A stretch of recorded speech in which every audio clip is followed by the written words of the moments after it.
The genius of the French language is not so much the language, but the people who have been behind it throughout its history. So I'll give you an early history lesson on how French evolved, how French became a language. Very, very quick. France was inhabited by Celtic populations, from about 1000 BC. Romans came in the 2nd century BC, discovered these Celts living there. Romans did the same thing all over the place.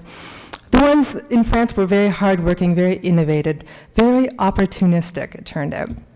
Unlike other groups, notably in Britain, they dropped their language. They started speaking street Latin right off the bat. They knew they had business to do. They didn't want to waste time, so out with it. So very quickly they started speaking what is called vulgar Latin, and this is the language that would eventually turn into dialects and become French that we speak today. Roman Empire crumbles.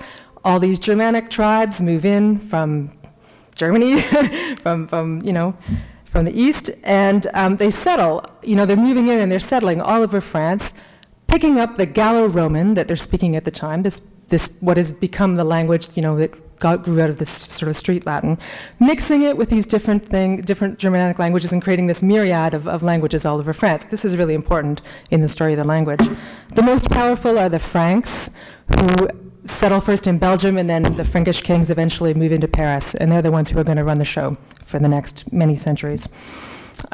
French, interestingly, there's this belief in France that it is the tongue of the Franks, and it's actually called Francien, the language that the Franks spoke.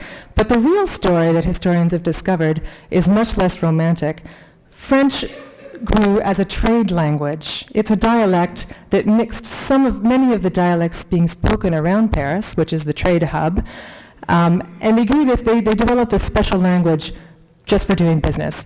That would eventually become the language carried by the Frankish kings as they would move on and expand their power, and that would be the root of modern French.